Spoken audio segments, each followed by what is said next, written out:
11ஆம் அதிகாரம். மரியாளும் அவள் சகோதரியாகிய மார்த்தாளும் இருந்த பெத்தானியா கிராமத்தில் உள்ளவனாகிய லாசரு என்னும் ஒருவன் வியாதிப்பட்டிருந்தான். கர்த்தருக்கு பரிமள தைலம் பூசி தன் தலைமயிரால் அவருடைய பாதங்களை துடைத்தவள் அந்த மரியாளே. அவளுடைய சகோதரனாகிய லாசரு வியாதியாயிருந்தான்.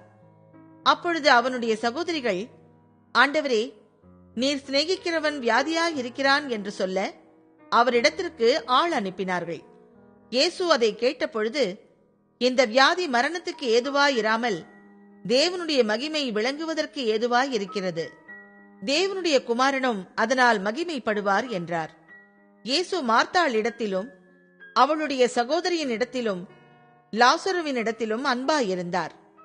அவன் வியாதியாயிருக்கிறதாக அவர் கேள்விப்பட்ட பொழுது தாம் இருந்த இடத்திலே பின்னும் 2 நாள் தங்கினார். அதன் பின்பு அவர் தம்முடைய சீஷரை நோக்கி, நாம் மறுபடியும் யூதேயாவுக்கு போவோம் வாருங்கள் என்றார். அதற்கு சீஷர்கள், ரபி, இப்பொழுதுதான் யூதர் உம்மை கல்லெறிய தேடினார்களே, மறுபடியும் நீர் அவ்விடத்திற்கு போகலாமா என்றார்கள். இயேசு பிரதியுத்தரமாக, பகலுக்கு 12 மணி நேரம் இல்லையா? ஒருவன் பகலிலே நடந்தால் அவன் இந்த உலகத்தின் வெளிச்சத்தை காண்கிறபடியினால் இடரமாட்டான். ஒருவன் இரவிலே நடந்தால் தன்னிடத்தில் வெளிச்சம் இல்லாதபடியினால் இடறுவான் என்றார். இவைகளை அவர் சொல்லிய பின்பு அவர்களை நோக்கி, நம்முடைய சிநேகிதனாகிய லாசரு நித்திரை அடைந்திருக்கிறான், நான் அவனை எழுப்பப் போகிறேன் என்றார். அதற்கு அவருடைய சீஷர்கள், ஆண்டவரே, நித்திரை அடைந்திருந்தால் சுகமடைவான் என்றார்கள்.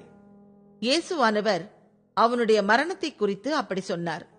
அவர்களோ நித்திரை செய்து இளைப்பாறுகிறதை குறித்து சொன்னார் என்று நினைத்தார்கள்.